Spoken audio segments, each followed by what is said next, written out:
Happy leap year, everyone! If you're born on February 29th, did you know that you're called a leapling? That's worth celebrating. How do you think people celebrate the importance of leap year?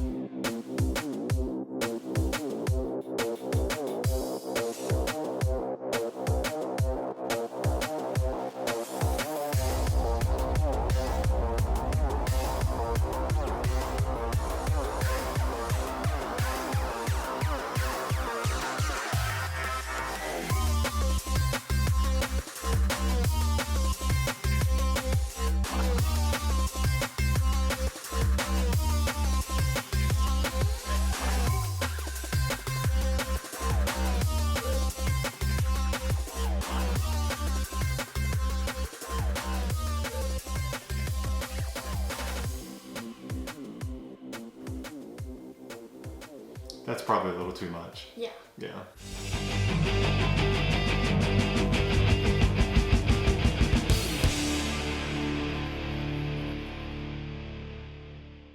Welcome back to today's episode of the Homeschool Science Club. It's all about the leap year. Why do we have leap years? They are super important, but do you think you'd want a birthday on leap year?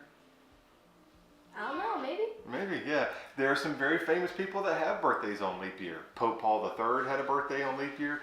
NHL goalie Cam Ward has a birthday on leap year. Rapper Ja Rule has a birthday on leap year. So today we are super excited for our celebrity guest. We have invited Ja Rule to be here to tell us what it's like to have a birthday on leap year. What? What do you mean he didn't come? His agent said it would be how much? Did you ask about a homeschool discount? Not that great of a rapper anyway. One hit wonder. So 2020 is a leap year. You may not think that's very important, but leap years have a profound impact on our lives. It's the reason that our crops grow when they grow. If you're in the northern hemisphere, leap years will keep your winters cool. If you're in the southern hemisphere, leap years keep your winters hot. If you're in the equator, well, keep buying sunscreen. And to help understand that, we have the visual cues. Here we have our sun, we have our earth, we have a low budget that we're working with, and these are probably not to scale. And if you're teaching your kids about this at home, a fun way to get them involved is to have them make them planets. We use regular old styrofoam balls that we got at Hobby Lobby, any type of acrylic paint, and they'll have a great time. So generally, with our earth and the paperclip representing us, we're going to start here at midnight because the paperclip is on the opposite side of the sun. And we like to say it takes 365 days for the earth to go all the way around the sun for its orbit. But the problem is it doesn't take exactly 365 days. It takes 365 days, 5 hours, 48 minutes, and 45 seconds. So when we return to the starting point, the earth has actually rotated almost 6 more hours. So we don't end here at midnight, we come about a quarter of a day ahead. And that quarter of a day doesn't sound like a lot, but after 4 orbits, we come back a day ahead. That one day makes a profound difference. Every 100 years, our seasons would be off by 24 days. Every 200 years, our seasons would be off by 48 days. So you can see the difference. If you're in the northern hemisphere, your Christmas is no longer cold. It's hot. And if you're in the southern hemisphere, your Christmas is no longer warm. It's cold.